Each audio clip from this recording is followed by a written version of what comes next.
আউযু বিল্লাহি মিনাশ শাইতানির রাজিম বিসমিল্লাহির রহমানির রহিম। আল্লাহ বলছেন, আফালাম ইয়াসিরু ফিল আরদি ফাতাকুনা লাহুম কুলুবুন ইয়াকিলুনা বিহা। তোমরা কি পৃথিবী ভ্রমণ করো নাই?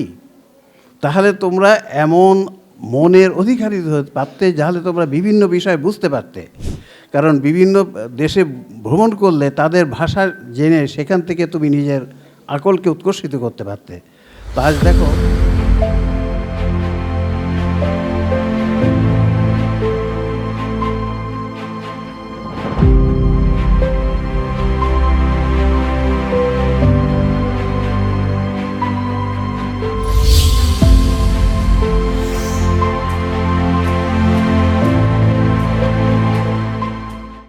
আজ দেখো, বিভিন্ন দেশে যদি আমি মানুষের সাথে কথা বলতে চাই, ইংরেজি যদি আমার জানা থাকে, তাহলে আমি অধিকাংশ পৃথিবীর দেশের মানুষের সাথে কারো না কারোর সাথে কথা বলতে পারবো, তাদের অবস্থা জানতে পারবো। এইভাবে আমাদের এই আকল যেটা আল্লাহ জন্মগতভাবে দিয়েছেন, এটাকে আমরা উৎকর্ষিত করতে পারবো। কাজে আল্লাহ রাব্বুল আলামিন বলছেন এরকম যে পৃথিবী ভ্রমণ করে তোমরা জানো, সব কিছু দেখো, শেখো। কোরআন শরীফে আল্লাহ রাব্বুল আলামিন বলছেন সূরা জুমার যে আমাদের রাসূলুল্লাহ সাল্লাল্লাহু আলাইহি ওয়াসাল্লাম যখন মানুষকে গঠন করতেন, তিনি 4টে কাজ করতেন। আল্লাহ রাব্বুল বলছেন এরকম, ওয়াল্লাযী বা'আসা ফিল উম্মিয়িনা রাসূলাম মিনহুম ইয়াতলু আলাইহিম আয়াতিহি ওয়া ইউযাক্কিহিম ওয়া ইউআল্লিমুহুল কিতাবা ওয়াল হিকমা। প্রথমে উনি তাদেরকে কোরআন শিক্ষা দিতেন, সাধারণ জ্ঞান কোরআন শিক্ষা দিতেন। তারপরে কোরআন অনুযায়ী তাদের জীবন, কোরআন সুন্নাহ অনুযায়ী জীবন গঠন করতেন। তারপরে তারা কোরআন ব্যাখ্যা করে বোঝাতেন। 4 নম্বর হচ্ছে হিকমা শিক্ষা দিতেন। হিকমা হচ্ছে বিভিন্ন ধরনের জ্ঞান বিজ্ঞান শিক্ষা দিতেন। এই জন্য মুসলিম জাতি প্রথম দিকে জ্ঞান বিজ্ঞানে অন্য জাতির থেকে শ্রেষ্ঠ ছিল। আমি ব্যক্তিগতভাবে একজন চিকিৎসক, আমি একটি মেডিকেল কলেজের দিকে যদি আমার এরকম একটা মেডিকেল কলেজ প্রতিষ্ঠিত করতাম, আমার প্রফেশনের সাথে হয়তো সেটা সঙ্গতি থাকতো। কিন্তু আমি এখানে এসে একটা ইউকা কলেজিয়েট স্কুল করলাম, যেখানে আমরা বলেছি, বারবারই বলেছি, আমাদের উদ্দেশ্য হচ্ছে তাদেরকে সাধারণ জ্ঞান বিজ্ঞান শেখাবো। তাদেরকে আমরা 3টি ভাষা শেখাবো। একটা হচ্ছে আমাদের মাতৃভাষা, আমরা শেখাবো তাদেরকে ইংলিশ, তারপরে আমরা অ্যারাবিক শেখাবো।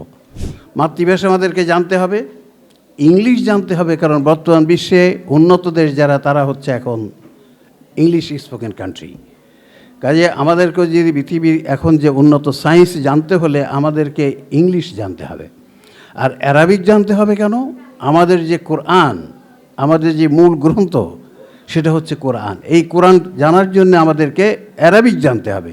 এই জন্য আমাদেরকে আমরা এখানে আমাদের স্টুডেন্টদের গার্জিয়ান বৃন্দ, আপনারা জানেন, আমরা তাদেরকে ইনশাআল্লাহ একেবারে আলিফ বা তাসা পড়ার থেকে শুরু করে অ্যারাবিক গ্রামার যেটা, সেটাও তাদেরকে আমরা গ্রাজুয়ালি ছোট্ট ছোট্ট করে এমন পর্যায়ে শিখিয়ে দিব যাতে ওরা কোরআন পড়ে বুঝতে পারে। তাহলে আমরা যেটা করতে চাইছি, এই স্কুলে আমরা ওদেরকে একটা পূর্ণাঙ্গ শিক্ষা ব্যবস্থা দিতে চাই। তো আমরা ইনশাআল্লাহ এই স্কুলে একটা কম্বিনেশন করেছি। আমরা চেষ্টা করছি ধীরে ধীরে এটাকে আরও ইমপ্রুভ করার জন্য, আপডেট করার জন্য। এটা আপডেটেড হতেই থাকবে। এবং এই ইংলিশ শেখানোর জন্যই একটা অনুষ্ঠান হচ্ছে এটা। আমরা ব্রিটিশ কাউন্সিলের সাথে একসাথে মিলে আমাদের বাচ্চাদের primary English test, secondary English test, এই দুটির মাধ্যমে তাদেরকে ইংলিশ প্রফিসিয়েন্সি ডেভেলপ করবো ইনশাআল্লাহ। আমরা যে কথা আপনাদেরকে দিয়েছিলাম, আপনাদের সন্তানেরা ইংলিশে কথা বলতে পারবে, লিখতে পারে, ইংলিশে কথা বলতে পারবে। আমরা ইনশাআল্লাহ সেভাবে সেই আয়োজনটাই কমপ্লিট করার জন্য আজ ব্রিটিশ কাউন্সিলের জন্যে সাথে মিলিয়ে আমরা এটা করেছি। ব্রিটিশ কাউন্সিলকে আমি অন্তর থেকে ধন্যবাদ জানাই যে তারা আমাদেরকে এটি করার সুযোগ তৈরি করে দিয়েছে। এক্সাম সেন্টার অলরেডি এক্সামিনেশন হচ্ছে। এখন আমরা এই যে primary English test, secondary English test চালু করতে পারলে আমাদের স্টুডেন্টদেরকে ইনশাআল্লাহ একেবারে ছোটোবেলার থেকে ইংরেজি অত্যন্ত সুন্দর করে শিখিয়ে ফেলতে পারবো। আল্লাহ রাব্বুল আলামিন আমাদেরকে এই তৌফিক দিয়েছেন। এই জন্য আল্লাহ রাব্বুল আলামিনের দরবারে শুকর আদায় করছি। ব্রিটিশ কাউন্সিলে যারা এখানে আসছেন, কষ্ট করে তারা আসছেন, তাদেরকেও আমি অন্তর থেকে ধন্যবাদ জানাচ্ছি। আমার এই কথা বলে আমি অভিভাবকবৃন্দকে অভিনন্দন জানিয়ে, ধন্যবাদ জানিয়ে, আমাদের সোনার টুকরো ছেলে মেয়েদের মন থেকে অভিনন্দন জানিয়ে আমি শেষ করছি। আসসালামু আলাইকুম ওয়া রাহমাতুল্লাহি ওয়া বারাকাতুহু।